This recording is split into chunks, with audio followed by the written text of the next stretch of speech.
میخواست صبرم را بسنجد، ناتوان. میخواست مردی پخته باشم، نوجوان. میخواست ارزانی کنم خود را، گران بودم. میخواست شعری ساده باشم، داستان بودم. میخواست کمتر باشم اما بیشتر بودم.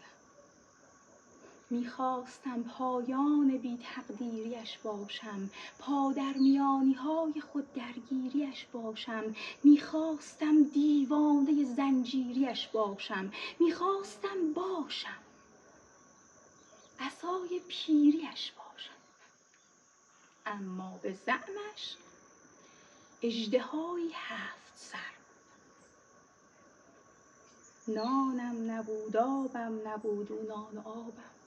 تنها دلیل خنده های بی حسابم بود. معشوقه‌ای مرموز در نصف کتابم بود. دفن سراشیب زمان کهنه شرابم بود. اما نخوردم، ریختم تا در ضرر باشم. بین من و او فاصله بسیار ممتد بود.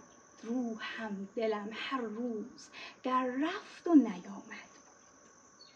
زیباییش را مست می کردم که بی حد بود. دیوانه زنجیریش بودم که این بد بود.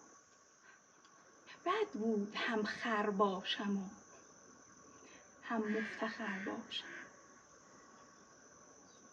دردی که از او می کشیدم خسته جانم کرد. من بذر بودم، دوریش برگ خزانم کرد. هرچه نباید می شدم این عشق آنم کرد. من بد نبودم، او ولی بد امتحانم کرد. من خستم از امتحان دادن. می ریزم از هر خاطر پاییز در پاییز. از عشق لبریزم ولی از عاشقی سرریز.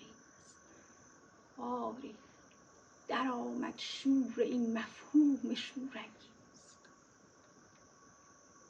از چشم خود افتادم بر دشمن من نیز. یا رب مبادا قسمت این گونه